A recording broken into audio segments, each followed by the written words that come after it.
തീർച്ചയായിട്ടും അവിടെ സ്ത്രീകൾ തന്നെ വരണം.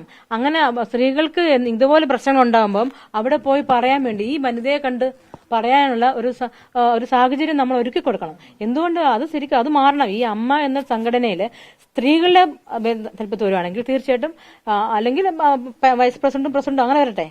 അപ്പൊ തീർച്ചയായിട്ടും അവിടെ ഒരു വളരെ സേഫ്റ്റി ഉണ്ടാവുകയാണ്. അതുകൊണ്ട് ഈ പഴയ ആൾക്കാരെ തന്നെ പിടിച്ച് യങ്സ്റ്റേഴ്സ് എന്ത് നല്ല ആൾക്കാരാണ്. ഈ ടോവിനോനൊക്കെ പിടിച്ചാക്കുന്നേ. ടോവിനൊക്കെ നല്ല മിടുക്കന്മാർ പയ്യന്മാരല്ല.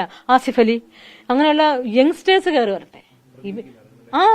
അവരെയൊക്കെയാണ് അമ്മയുടെ ഇത് കൊണ്ടുവരുന്നത്, അല്ലാതെ ഇവരൊന്നുമല്ല. കാരണം എന്തെല്ലാം നടന്നിരിക്കുന്ന ഇവരാരും ഈ പറഞ്ഞ മമ്മൂക്ക പോലും ഒന്ന് he's an advocate, is a lawyer and is not ready to react.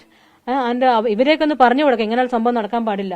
അപ്പം നമുക്കൊക്കെ ഒരു അഡ്വക്കേറ്റ് എന്ന് പറയുമ്പോൾ അയാൾ ഹീസ് നമുക്ക് സേഫ്റ്റി തോന്നും പെൺകുട്ടികൾക്ക്. പക്ഷെ അദ്ദേഹം പ്രതികരിക്കുന്നില്ല എന്നത് വളരെ സങ്കടപരമായിട്ടുള്ള കാര്യമാണ്. അതെന്താണ് അതുകൊണ്ട് അപ്പൊ പ്രതികരിക്കാൻ കഴിവുള്ള ഞാനിപ്പോ പറയുകയാണെങ്കിൽ എനിക്ക് ടോവിനോനെ നേരിട്ട് പരിചയമില്ല.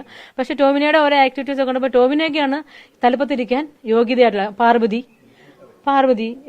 ടോവിനോ, ആസിഫ് അലി, പിന്നെ ഉണ്ടല്ലോ ആരോ പറഞ്ഞല്ല. അങ്ങനെ അതാണ് പറയുന്നത്. ഈ സീനിയേഴ്സ് മാറണം. അപ്പൊ ഈ പഴഞ്ചൻ സംസ്കാരവും മാറും. സീനിയേഴ്സിനെ മാറ്റിയാൽ പുതിയ ഒരു ന്യൂ ട്രെൻഡ് വരും. ഐ ഫീൽ പിറ്റി ഉണ്ട്.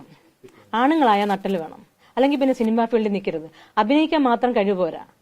നീതിക്കും കൂടി വേണ്ടി നിൽക്കണം. ഞങ്ങളെപ്പോലുള്ള പെൺകുട്ടികളാ, ഞങ്ങൾ കേരളക്കാരാ, ഞങ്ങൾ മലയാളികളാ, അവരുടെ സഹോദരികളാ. അവർക്ക് സേഫ്റ്റി കൊടുക്കാനുള്ള ഒരു നട്ടൽ നിങ്ങൾക്കില്ലെങ്കിൽ please go away from this field. Not worth to be here. അല്ലേ? അതാ ഞാൻ പറയുള്ളൂ.